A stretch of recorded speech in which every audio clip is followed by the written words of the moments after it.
26,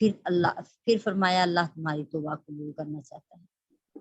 یہ آیا کریمہ کا حصہ کہ اللہ تعالیٰ تمہیں پہلے لوگوں کے، نیک لوگوں کے راستوں پر چلانا چاہتا ہے، جیسے کہ ہم سورہ فاتحہ میں پڑھتے ہیں صراط الذین انعمت علیہم غیر المغضوب علیہم ولا الضالین، وہاں ہم دعا کرتے ہیں کہ اللہ پاک جی ہم ان لوگوں کے راستے پر چلا جن پر تیرا انعام ہوا، اور ہم پہلے بھی پڑھ چکے ہیں انعام یافتہ لوگ 4 ہیں، تو یہ انہی لوگوں کا ہی تذکرہ ہے کہ جو نیک تھے، صالحین تھے، حق پرست تھے، سچے راستے پر سچے راستے کی تلاش میں رہتے تھے اور سچے راستے کا ہی انتخاب کرتے تھے، یعنی کہ انبیاء کرام، شہداء، صدیقین اور صالحین، یہ سب لوگ جو ہیں جن سے اللہ تعالیٰ راضی ہوا اور جن پر اللہ نے اپنا انعام فرمایا، اللہ پاک نے تمہارے سامنے ان کی سیرتیں بیان کر دی ہیں تاکہ تم حق کے راستے پر چلو اور اس کی پیروی کرو اور ان لوگوں کو اپنا آئیڈیل بنا لو۔ پھر فرمایا اللہ تمہاری توبہ قبول کرنا چاہتا ہے، اس کا معنی یہ ہے کہ اللہ کے بیان کیے ہوئے احکام شریعہ پر عمل کرنے میں اور اہل حق کی پیروی کرنے میں اگر تم سے کوئی کمی کجی ہو جائے، کوئی زیادتی ہو جائے تو اللہ تعالیٰ سے استغفار کرو، اللہ تعالیٰ توبہ قبول کرنے والا بڑا ہی مہربان ہے۔ اگلی آیت جی ہم نے پڑھی آیت نمبر 27، اللہ تعالیٰ تمہاری توبہ قبول کرنا چاہتا ہے اور جو لوگ اپنے خواہشات نفس کی پیروی کرتے ہیں وہ تمہیں اس سے سیدھی راہ سے بہت دور ہٹا دینا چاہتے ہیں۔ خواہش نفس کی پیروی کرنے والوں سے مراد وہ لوگ ہیں جو یہ چاہتے ہیں کہ زنا حلال ہو جائے یا بعض محرمات حلال ہو جائیں، جیسے کہ اس کام کے لیے شیطان نے بہت کچھ آراستہ کر دیا کہ ہمیں ہمارے لباس اس طرح کے کر دیے ہیں جس سے ہم ننگوں میں ہی شمار ہیں، جیسے کہ نبی کریم صلی اللہ علیہ وسلم نے فرمایا ہے۔ تو کیونکہ زنا شروع ہی یہاں سے ہوتا ہے کہ جب انسان اس دائرہ کار سے یعنی ستر سے باہر نکل آتا ہے یا اپنے مالک کے احکامات سے باہر نکلتا ہے، حرام کو حرام نہیں سمجھتا، حلال کو کے لیے نہ کوشش کرتا ہے نہ ترغیب دیتا ہے، بلکہ سوچ اور فکر یہ ہے کہ جو سب کر رہے ہیں بس ویسا کرو، انہی کے معاملات کے ساتھ، تو جیسے سب لوگ چل رہے ہیں ویسے ہی چلو۔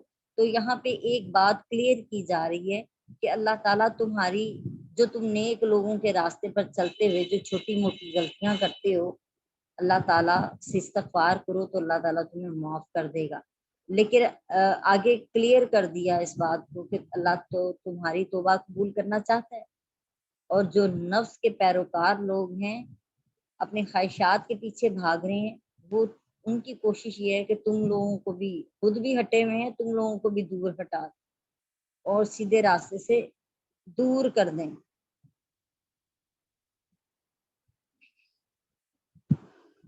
تو یہاں پہ ایک اور مجاہد نے کہا ہے کہ اس سے مراد وہ لوگ ہیں جو یہ چاہتے ہیں کہ تم زنا کرو۔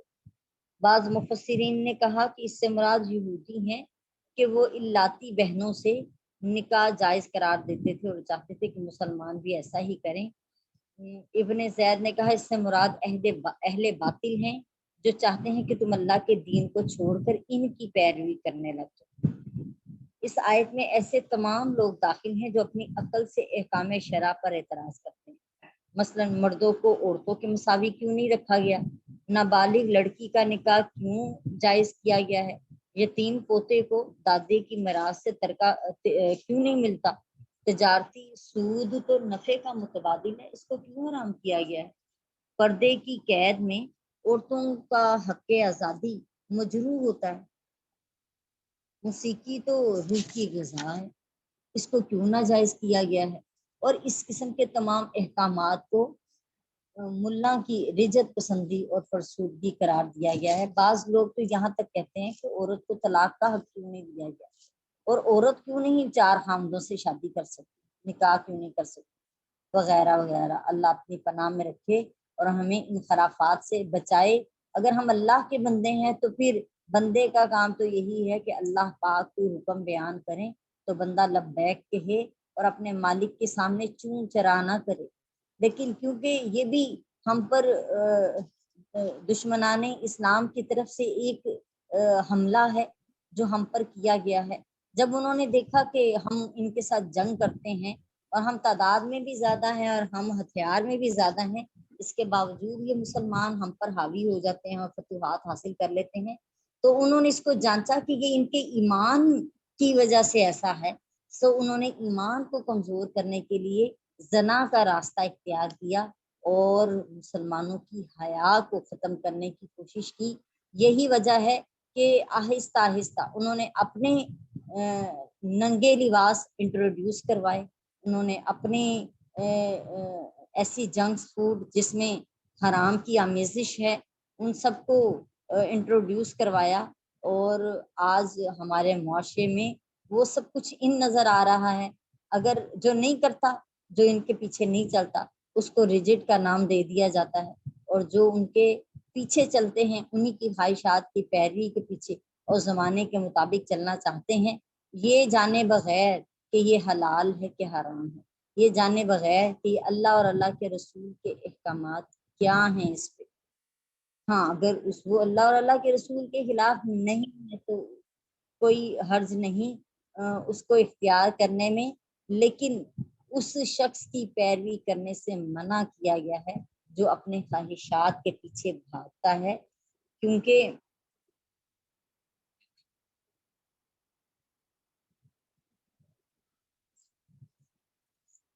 ان کی کوشش یہی ہے کہ وہ دین کو توڑ مروڑ دیں اور جو ہے اپنے دلی اپنے نفس کی خواہشات کے پیچھے ان کو لے کر جائیں. اللہ پاک معاف فرما دے اور ہمیں سیدھے راستے سے یہ لوگ دور ہٹانا چاہتے ہیں. اللہ پاک ہمیں سیدھے راستے پر قائم و دائم فرمائے. آگے ہم نے پڑھا اگلی آیت میں کہ انسان اللہ تعالی چاہتا ہے کہ تم پر احکامات کا بوجھ ہلکا رکھے اور انسان کو تو کمزور پیدا کیا گیا ہے. اس آیت کا ایک معنی یہ ہے کہ اللہ تعالیٰ نے مسلمانوں پر آسانی کر کے ضرورت کے وقت باندیوں سے نکاح کرنا ان کے لیے جائز کر دیا. اور دوسرا معنی یہ ہے کہ اللہ تعالیٰ نے ہمارے لیے آسان احکامات بیان کیے، ایسے سخت مشکل احکام کا ہم کو مکلف نہیں بنایا، یعنی ہم پر ذمہ داری نہیں ڈالی. جیسے مشکل احکامات بنی اسرائیل کو دیے گئے تھے ہمارے لیے، ان کے لیے صرف مسجد میں ہی نماز پڑھی جا سکتی تھی، مسجد سے باہر کہیں نماز نہیں پڑھ سکتے تھے، لیکن ہم مسلمانوں کے لیے تمام روئے زمین پر نماز پڑھنے کو جائز قرار دے دیا، اور خصوصاً مسجد میں نماز پڑھنے کا مکلف نہیں کیا. پانی نہ ملنے کی صورت پر یا پانی پر قدرت نہ ہونے کی وجہ سے ہمارے لیے تیمم کو جائز کر دیا. قربانی کو کھانا ہم پر حلال کیا، مال غنیمت کا کھانا ہم پر حلال کیا. گناہ کے لیے استغفار اور توبہ رکھ دی. بنی اسرائیل کی شریعت کی طرح یہ نہیں تھا کہ تم ایک دوسرے کو قتل کرو گے تو تمہاری توبہ قبول ہوگی. سفر اور بیماری میں روزہ نہ رکھنے کی رخصت دے دی گئی، اور سفر میں 4 رکعت والی نماز کو قصر کر کے 2 رکعت کر دیا گیا. غرض یہ کہ پچھلی شریعتوں کے مقابلے میں جو کہ پہلی شریعتیں بہت مشکل تھی وہ ہم پر آسان کر دی گئیں. اللہ تعالیٰ سورہ اعراف کی آیت نمبر 157 میں بیان کرتے ہیں کہ وہ نبی امی صلی اللہ تعالی علیہ وآلہ وسلم ان مسلمانوں سے یا ان لوگوں سے مشکل احکام کا بوجھ اتارتے ہیں اور ان کے گلے کے توق ان سے نکال کر دور کرتے ہیں. سورہ البقرہ کی آیت نمبر 185 میں آیا اللہ تم پر آسانی کا ارادہ فرماتا ہے اور تنگی کا ارادہ نہیں کرتا. سورہ حج کی آیت نمبر 78 میں آیا اور اللہ نے دین میں تم پر کوئی تنگی نہیں رکھی. امام محمد بن اسماعیل بخاری صحیح بخاری شریف میں بیان کرتے ہیں حضرت ابو ہریرہ رضی اللہ تعالی عنہ سے کہ رسول اکرم صلی اللہ علیہ وآلہ وسلم نے فرمایا تم آسانی کرنے کے لیے بھیجے گئے ہو، مشکل میں ڈالنے کے لیے نہیں. حضرت عائشہ صدیقہ رضی اللہ تعالیٰ عنہ بیان کرتی ہیں کہ رسول اللہ صلی اللہ علیہ وآلہ وسلم کو جب بھی 2 کاموں میں سے کسی ایک کا اختیار دیا جاتا تو آپ زیادہ آسان کام کو اختیار فرماتے. بشرط یہ کہ وہ گناہ نہ ہو۔ آج ہمارے یہاں پہ اسی آیت کو بیان کر کے کہ اللہ تعالیٰ تو احکامات کو آسان بیان کرتا ہے، ہم حلال اور حرام کی تمیز بھول جاتے ہیں اور ہم اپنے نفس کی پیروی کرنے کی خاطر جو ہے اللہ کے احکامات کی نفی کر رہے ہوتے ہیں۔ اللہ ہمیں معاف فرمائے۔ جو حکم جیسے بیان ہوا ہے ویسے ہی بیان کرنے کا معاملہ ہے۔ جیسے یہاں پہ آ رہا ہے کہ دو کاموں میں سے ایک جو آسان کام ہوتا تھا آپ اس کو اختیار کرتے تھے، بشرط یہ کہ وہ گناہ کا کام نہ ہو، یعنی اس کی تمیز اپنی جگہ پہ ہے، اور وہ لائن جو ایک کھینچی ہے کہ یہ حلال ہے اور یہ حرام ہے، تو وہ حرام سے بچ کر ہی رہتے تھے، اور پھر حلال میں جو آسانی کے ساتھ جتنا ہو سکے اس کو اختیار کرتے تھے، نہ کہ ہم حرام کے دائرے میں داخل ہو جائیں اور ساتھ میں یہ بھی کہتے چلے جائیں کہ اللہ نے تو ہم پر بڑی آسانی اتاری ہے۔ حلال اختیار کرنے میں آسانی اتاری ہے، حرام اختیار کرنے میں کوئی آسانی نہیں اتاری۔ اسی طرح جب کسی مسئلے میں علماء اور فقہا کے مختلف قول ہوں تو مفتیان اکرام کو بھی اس قول پر فتویٰ دینا چاہیے جو مسلمانوں کے لیے آسان ہے۔ ہمارے دور میں آج کل کچھ مفتیوں کی روش اس کے الٹ ہے، جیسے لاؤڈ سپیکر پر نماز پڑھانے کو ناجائز کہتے ہیں، ریڈیو ٹی وی کے اعلان پر روزہ اور عید کو ناجائز کہتے ہیں، ایلوپیتھی اور ہومیوپیتھی کے ادویات پر علاج کرنے سے کو بھی حرام کہتے ہیں، پرفیوم لگانے کو حرام کہتے ہیں، کالر والی قمیض کو بھی حرام کہتے ہیں، جس عورت کا خامند لاپتہ ہو جائے اس کو 70 یا 90 سال سے پہلے نکاح کرنے کی اجازت نہیں دیتے، جس عورت کا خامند اس کو نہ طلاق دے اور نہ خرچ دے، عدالت اس بنا پر اس نکاح کو ختم کر دے تو اس کو دوسری جگہ نکاح کی اجازت نہیں دیتے۔ نماز میں اگر سجدے میں انگلیوں کے پیڑ زمین پر نہ لگیں تو کہتے ہیں نماز ٹوٹ گئی ہے۔ اسی طرح بہت سے معاملات میں سخت اور مشکل احکامات کو بیان کرتے ہیں، جبکہ اس کے بالمقابل آسان احکام اور دلائل بھی فقہا کی عبارات سے ثابت ہیں۔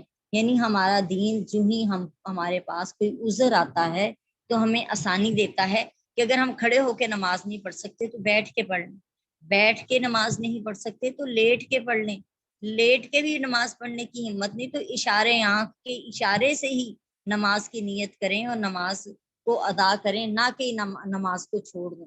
جبکہ آج ہم سب کی روش کیا ہے، ہم دنیا کے معاملات میں بھاگتے نظر آتے ہیں، لیکن جب نماز کی باری آتی ہے تو ہم تھک جاتے ہیں، یا نماز کی باری آتی ہے تو ہم نظر انداز کر دیتے ہیں۔ مہمان آ گیا نماز چھوڑ دی، ہم مہمان بن کر چلے گئے نماز چھوڑ دی، بازار چلے گئے نماز روزہ چھوڑ دیا، اور اسی طرح اور بہت سی ایسی خرافات ہیں جس میں ہم کہتے ہیں نماز کو اگلی نماز کے ساتھ ملا کے ادا کر لیں گے، لیکن اس وقت یہ دنیا کے جو معاملات ہیں ان کو ہم پورا کر لیں۔ اللہ پاک ہمیں سمجھنے کی توفیق عطا فرما دے کہ جیسے کیسے نماز پڑھ لینے کا حکم ہے ہمیں اس کو پابندی کے ساتھ اختیار کرنا چاہیے۔ اللہ تعالیٰ سورہ نساء کی آیت نمبر 29 میں بیان کرتے ہیں یا ایھا الذین آمنوا لا تأکلوا اموالکم بینکم بالباطل الا ان تکون تجارۃ عن تراض منکم ولا تقتلوا انفسکم ان اللہ کان بکم رحیما۔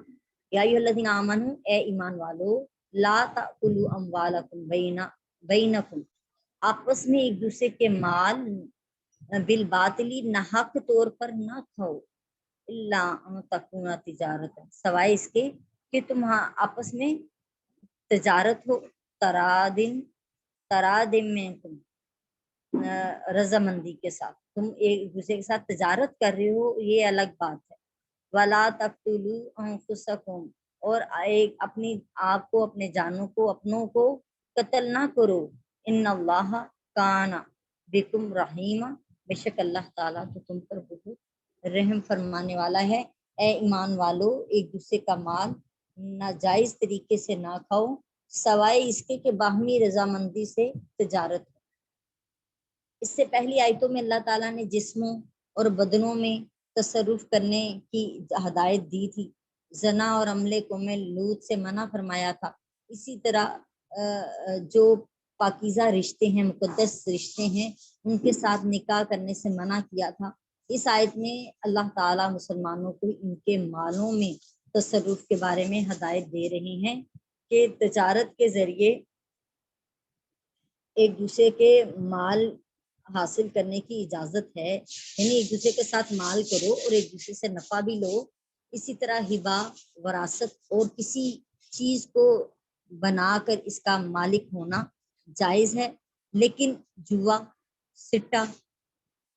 سٹا، سود، غصب، چوری، ڈاکہ، خیانت، جھوٹی قسم کھا کر اور جھوٹی گواہی کے ذریعے اور رشوت سے دوسرے کا مال کھانا ناجائز ہے۔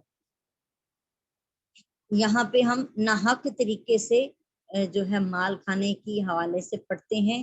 سود کا ہم آلریڈی ڈسکس کر چکے ہیں، یہاں پہ رشوت کے حوالے سے گفتگو کریں گے کہ کوئی شخص حاکم یا کسی اور افسر مجاز کو کوئی چیز دے تاکہ وہ اس کے حق میں فیصلہ کر دے، یا حاکم کو اپنی منشا پوری کرنے پر ابھارے، سو ایسا مال، ایسا تحفہ وہ جو حاکم کے فیصلے پر اثر انداز ہو، وہ رشوت ہی ہے۔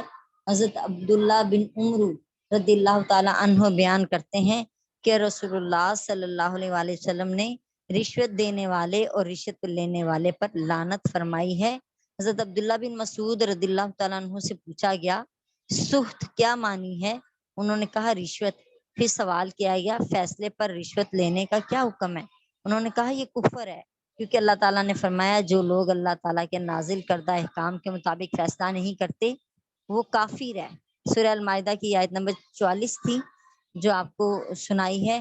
کسی پر ظلم کرنے کے لیے یا کوئی ناجائز کام کرانے کے لیے کچھ رشوت دینا، یہ بڑے سمجھنے والا پوائنٹ ہے، ضرور اس کو غور کیجئے۔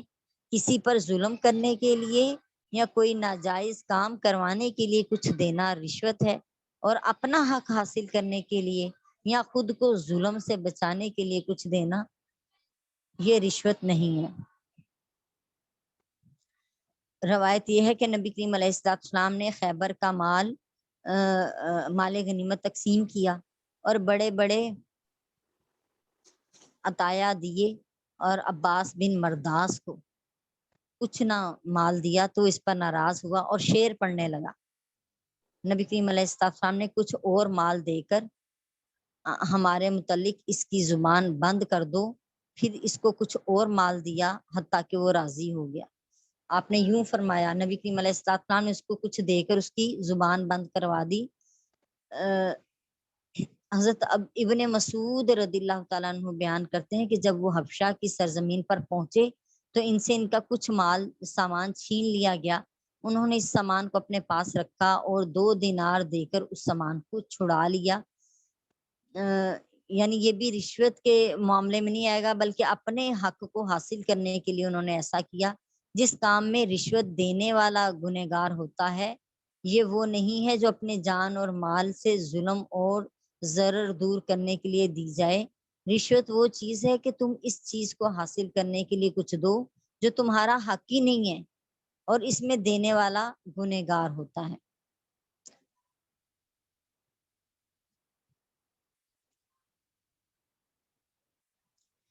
اچھا جی، یہاں پہ قاضی خان اوس زندی نے انہوں نے رشوت کی 4 قسمیں لکھی ہیں۔ نمبر 1، جو فیصلہ کرنے والا ہے اس کو منصب قضا کو حاصل کرنے کے لیے رشوت دینا، اس میں رشوت دینا اور لینا دونوں حرام ہے۔ کوئی شخص اپنے حق میں فیصلہ کرانے کے لیے رشوت دے، یہ رشوت جانبین سے لینا حرام ہے، خواہ وہ فیصلہ حق اور انصاف پر ہی مبنی کیوں نہ ہو، کیونکہ فیصلہ کرنا قاضی کی ذمہ داری ہے، اس پہ فرض ہے۔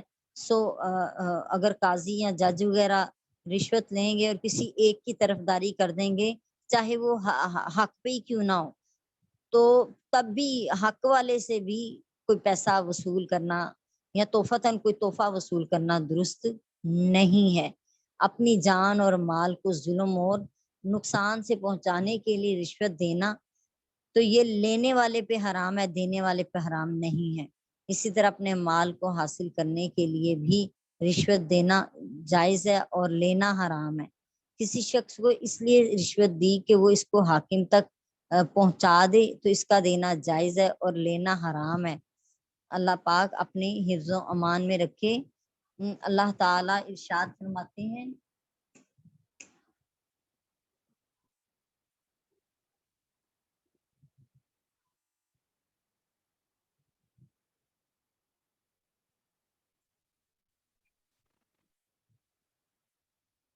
اچھا جی، آگے ہم نے اسی آیت کا باقی حصہ پڑھنا ہے۔ وَلَا تَقْتُلُوا أَنفُسَكُمْ، اپنے آپ کو ہلاکت میں نہ ڈالو۔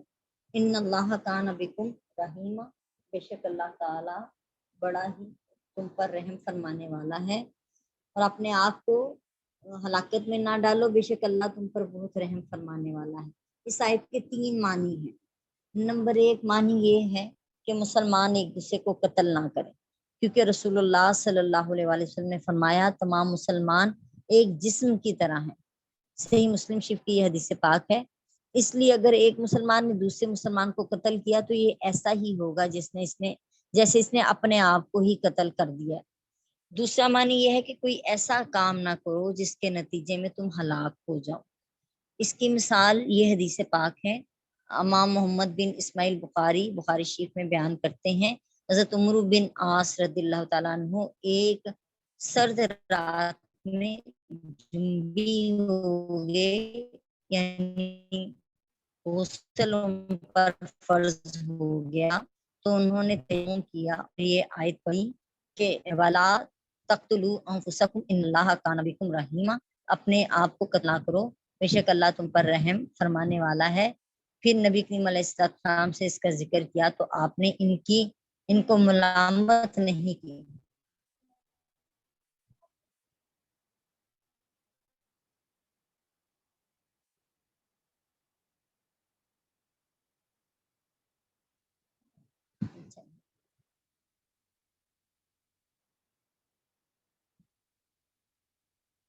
الصلاۃ والسلام علیکہ یا سیدی یا رسول اللہ وعلی آلک وصحبہ یا سیدی یا نبی اللہ۔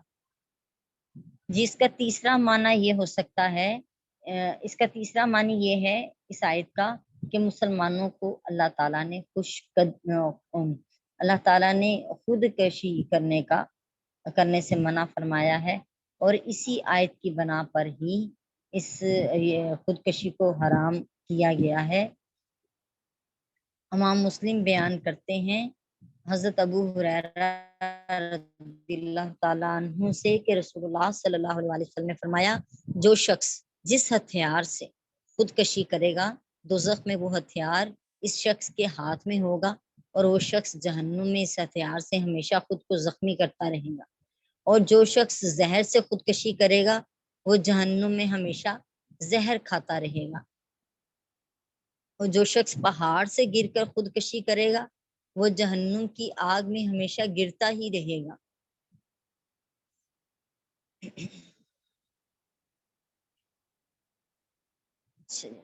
جس نے خود کو قتل کر لیا خواہ عمدن جان بوجھ کے قتل کیا ہو، اس کے لیے حکم یہ ہے کہ اس کو غسل بھی دیا جائے اور اس پر نماز جنازہ بھی پڑھی جائے۔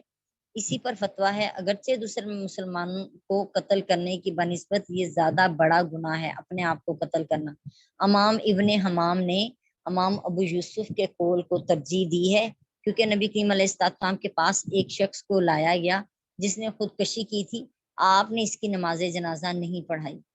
اس حدیث سے صرف اتنا معلوم ہوتا ہے کہ نبی کریم علیہ السلام نے خودکشی کرنے والے کی نماز جنازہ نہیں پڑھی، اور بظاہر یہ ہے کہ آپ نے اس پر نماز جنازہ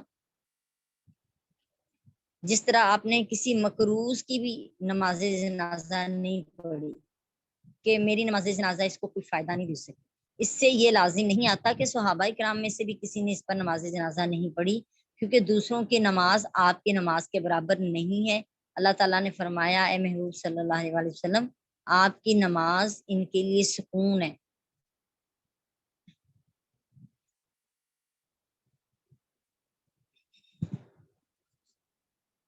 اچھا جی، کیونکہ ہم یہ بات نہیں کہہ سکتے کہ جی اس کی توبہ مقبول نہیں ہے، کیونکہ مطلقاً گنہگار کی توبہ مقبول ہوتی ہے، بلکہ کافر کی توبہ بھی کفر سے قطعاً مقبول ہوتی ہے، حالانکہ اس کا گناہ زیادہ ہے۔ ہو سکتا ہے کہ اس کی مراد یہ ہو کہ نزاع روح کے وقت توبہ مقبول نہیں ہوتی، اور جس نے ایسے فعل سے خودکشی کی جس سے فوراً مر جائے، جیسے کن پٹی پہ پستول لگ کر فائر کر دیا، تو اس کو توبہ کا وقت ہی نہیں ملا، تو نزاع روح کے وقت چند لمحے ملے اور اس وقت کی توبہ مقبول نہیں ہے۔ اور جس نے اپنے آپ کو کسی آلے سے زخمی کر لیا اور اس کے بعد کچھ دن زندہ رہا اور اس نے توبہ کر لی، تو اس کی توبہ کی قبولیت کا یقین رکھنا چاہیے۔ یہ ساری بحث اس کے بارے میں ہے جس نے جان بوجھ کر خود کو قتل کیا ہے، اور جس نے خود کو غلطی سے قتل کر دیا اس کا شمار شہداء میں ہوگا۔ اللہ پاک سب بہتر جاننے والے ہیں کہ کون کس درجے میں داخل ہے۔ اللہ پاک محفوظ فرمائے اور ہمارے سارے مسلمان بہن بھائیوں پہ رحم اور کرم فرمائے۔ خلاصہ یہ ہے کہ کسی بڑے عالم اور مفتی کو اس کی نماز جنازہ نہیں پڑھانا چاہیے، اور عام مسلمان کو چاہیے کہ اس کی نماز جنازہ پڑھا دے جس نے خودکشی کی ہو۔ صدق اللہ العظیم۔ اللہ تعالی ہمیں سمجھنے کی اور عمل کی توفیق عطا فرمائے۔ انشاءاللہ تعالی آیت نمبر 30 سے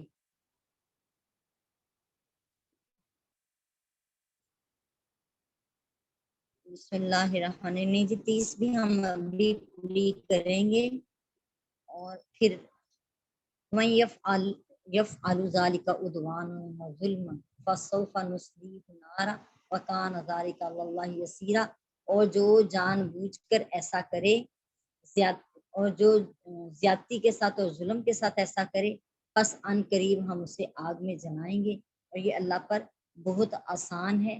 لہٰذا اللہ تعالیٰ کی نافرمانیوں سے بچیں اور اللہ تعالیٰ کے عذاب سے ڈریں، اور نہ زیادتی کی طرف بڑھیں نہ ظلم کی طرف بڑھیں۔ اللہ پاک ہمیں سمجھنے کی اور عمل کی توفیق عطا فرما دے۔ آیت نمبر 31 سے انشاءاللہ تعالیٰ کل سٹارٹ کریں گے۔ وما علینا الا البلاغ المبین۔ صدق اللہ العظیم۔ السلام علیکم ورحمۃ اللہ۔